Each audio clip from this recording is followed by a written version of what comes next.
আপনি কি জানেন যে ম্যাঙ্গো জুস আপনি আমের রস ভেবে খাচ্ছেন সেটাই কোনো আম নেই? বলেন কি? হ্যাঁ, এটাই সত্যি। আমরা যারা ফ্রুটিকা মাজার মতো জুসকে আমের জুস মনে করে খাই, সেটা পুরোটাই তৈরি হয় মিষ্টি কুমড়া দিয়ে। কিন্তু কিভাবে কিভাবে এই কুমড়া জাদু করে আমের মতো সুগন্ধি ও সুস্বাদু জুসে পরিণত হয়, সেই প্রসেসটাই দেখবো আজকে। এই সময় কম, শুরু করো। ঠিক আছে। তবে চলুন চ্যানেলটি সাবস্ক্রাইব করে ভিডিওটি শুরু করা যাক। ধাপ নাম্বার 1, কুমড়া সংগ্রহ ও সংরক্ষণ। জুস বানানোর জন্য প্রথমেই প্রয়োজন পড়ে পাকা মিষ্টি কুমড়া। তার জন্য মিষ্টি কুমড়া সংগ্রহ করা হয় বিভিন্ন কৃষি অঞ্চল থেকে। এই আধুনিক ডিজাইনের ট্রলির মাধ্যমে মিষ্টি কুমড়াগুলো সংরক্ষণ করা হয়। এরপরে সেগুলোকে একটি রোলারের মাধ্যমে গাড়িতে লোড করা হয়। তারপরে সেগুলোকে ফ্যাক্টরিতে নিয়ে আসা হয়। এগুলো তো দেখলেন দেশি মিষ্টি কুমড়া। বিদেশে আরো ছোট ছোট এবং ইউনিক কিছু মিষ্টি কুমড়া চাষ করা হয়, যেগুলো দিয়ে বিদেশে জুস তৈরি করা হয়। দেখতে আমের মতো মনে হলেও এগুলো আসলে মিষ্টি কুমড়া। তারপর সবগুলো মিষ্টি কুমড়াকে ট্রলিতে লোড করে ফ্যাক্টরিতে নিয়ে আসা হয়। আপনারা লক্ষ্য করলে দেখতে পাবেন যে রাস্তা দিয়ে মিষ্টি কুমড়া বোঝাই করা ট্রাক যায়, যা দেখে আমরা মনে করি এগুলো গ্রাম থেকে শহরে নিয়ে যাওয়া হচ্ছে খুচরা বিক্রি করার জন্য। কিন্তু আমাদের ধারণা সম্পূর্ণই ভুল। এগুলো সমস্ত মিষ্টি কুমড়া চলে যায় ফ্যাক্টরিতে, যেগুলো দিয়ে জুস তৈরি করা হয়। ফ্যাক্টরিতে আনার পর সর্বপ্রথম মিষ্টি কুমড়াগুলোকে গরম পানি দিয়ে ধুয়ে ফেলা হয়। গরম পানি দিয়ে ধোয়ার ফলে কিছুদিনের মধ্যে মিষ্টি কুমড়াগুলো লাল হয়ে যায় এবং সংরক্ষণের জন্য কোল্ড স্টোরে রাখা হয়, যাতে সেগুলো দীর্ঘদিন সতেজ থাকে।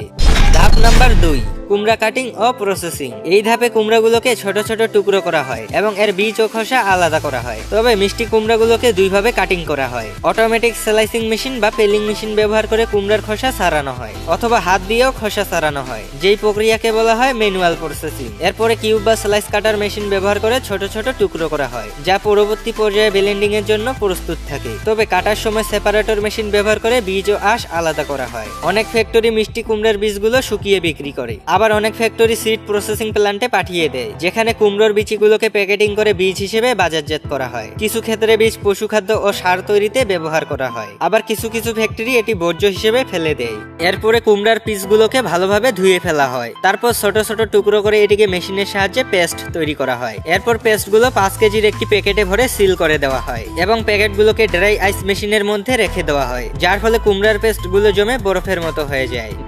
ধাপ নাম্বার 3, ফ্লেভার ও রং মেশানো। এবার আসল মজার ব্যাপার। এই সেদ্ধ করা কুমড়ার মধ্যে বিশেষ কেমিক্যাল ও ফ্লেভার মেশানো হয়, যা এটিকে আমের মতো সুগন্ধি ও স্বাদযুক্ত করে তোলে। এই ধাপে প্রথমে সুগার সিরাপ তৈরি করা হয়। প্রথমে একটি মেশিনে পানি গরম করা হয়, তারপর সেখানে চিনি ঢেলে দেওয়া হয় এবং কিছুক্ষণ জাল দেওয়ার পরে সুগার সিরাপ তৈরি হয়ে যায়। সুগার সিরাপ তৈরি হয়ে গেলে সেখানে কুমড়ার পাল্পগুলোকে সুগার সিরাপের মধ্যে ঢেলে দেওয়া হয়। তারপর কিছুক্ষণ ভালোভাবে ব্লেন্ড করলে তৈরি হয়ে যায় কুমড়ার জুস। কুমড়ার রং হালকা হলুদ হয়, এতে আরো কিছু রং মেশানো হয়, যাতে এটি একবারে আসল আমের জুসের মতো দেখায়। এবার আসল কথায় আসা যাক যে এখানে আমের স্বাদ কিভাবে আনা হয়। আমের স্বাদ আনার জন্য ব্যবহার করা হয় ম্যাঙ্গো ফ্লেভার এবং কনসেন্ট্রেট। কিছু ক্ষেত্রে প্রাকৃতিক ম্যাঙ্গো পাল্প বা কনসেন্ট্রেট যোগ করা হয়, যা আসল আমের স্বাদ এনে দেয়। আমের মতো স্বাদ বাড়িয়ে তোলার জন্য গ্লুকোজ সিরাপ বা ফ্রুটোজ সিরাপ যোগ করা হয়। আমের মতো হালকা টক মিষ্টি ফ্লেভার আনার জন্য ব্যবহার করা হয় সাইট্রিক অ্যাসিড। আমের মতো স্বতন্ত্র সুগন্ধি তৈরি করতে ব্যবহার করা হয় ম্যাঙ্গো ফ্লেভারিং এসেন্স বা অ্যারোমা কেমিক্যাল। এই সমস্ত কিছু যোগ করার পরে পুরোপুরিভাবে তৈরি হয়ে যায় ম্যাঙ্গো পাল্প, যা খাওয়ার পরে কেউ বুঝতেই পারবে না যে এটা আসলে ম্যাঙ্গো পাল্প না, এটা হলো কুমড়া পাল্প। ধাপ নাম্বার 4, ফিল্টারিং ও পেস্টুরাইজেশন। এই ধাপে মিশ্রণটিকে বিশাল ফিল্টারিং মেশিনের মধ্যে ঢোকানো হয়, যেখানে এটি একদম মিহি করে সেকে ফেলা হয়, যাতে জুসটি একদম মসৃণ দেখায়। এরপরে ব্যাকটেরিয়াগুলো নষ্ট করার জন্য কুমড়ার পাল্পকে 90 থেকে 100 ডিগ্রি তাপমাত্রায় পাস্তুরাইজ করা হয়, যার কারণে এটি অনেকদিন সংরক্ষণ থাকে। ধাপ নাম্বার 5, বোতলজাত ও প্যাকেটিং। এবার এই মিশ্রণটিকে বোতলে ভরা হয়। বোতলে ভরার আগে জুসকে টেস্ট করার জন্য ল্যাবে পাঠানো হয়। ল্যাবে বড় বড় সায়েন্টিস্ট দ্বারা জুসকে টেস্ট করানো হয়, যাতে বোঝা যায় জুসগুলো খাওয়ার উপযোগী কিনা। তারপর সমস্ত টেস্ট কমপ্লিট হয়ে যাওয়ার পর প্যাকিং এর পারমিশন দেওয়া হয়। তবে প্যাকিং করার আগে বোতল তৈরি করা হয়। বোতল তৈরি করার জন্য প্লাস্টিককে 110 ডিগ্রি তাপমাত্রায় মেশিনের ঝাঁঝের মধ্যে দিয়ে দেওয়া হয়, আর মেশিন অটোমেটিক বোতল তৈরি করতে থাকে। কিছু বড় বড় বা একাধিক পণ্য উৎপাদনকারী ফ্যাক্টরি নিজেই প্যাকেজিং ম্যানুফ্যাকচারিং ইউনিট স্থাপন করে, আর সেখানে নিজেরাই বোতল তৈরি করে। কিন্তু এটি সাধারণত ছোট বা মাঝারি ফ্যাক্টরিদের জন্য আর্থিকভাবে লাভজনক হয় না, তাই তারা বোতল কিনে নেয়। এবার বোতলগুলো তৈরি হয়ে গেলে ভালোভাবে ভেতরটা পরিষ্কার করে নেওয়া হয়। তারপর বাতাস দিয়ে ভেতরটা শুকিয়ে ফেলা হয়। এরপর বোতলগুলোকে পাঠিয়ে দেওয়া হয় জুস লোড করার জন্য। বোতল তৈরির পর থেকে সব কাজ মেশিন নিজেই করতে থাকে।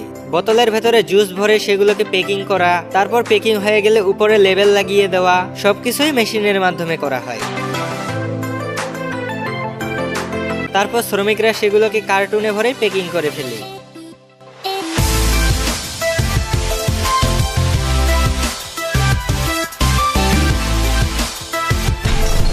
ধাপ নাম্বার 6, বাজারজাতকরণ।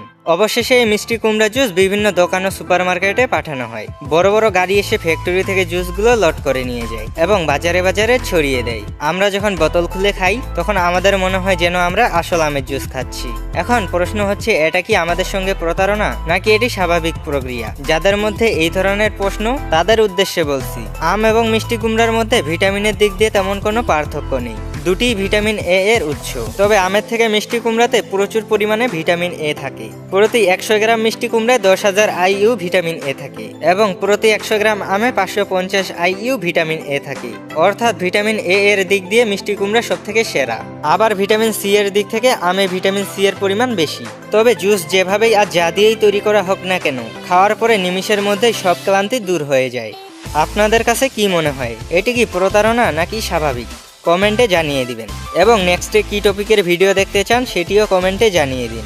আর এরকম ইন্টারেস্টিং ভিডিও দেখতে চাইলে চ্যানেলটি সাবস্ক্রাইব করে রাখুন। দেখা হচ্ছে পরবর্তী ভিডিওতে। আল্লাহ হাফেজ।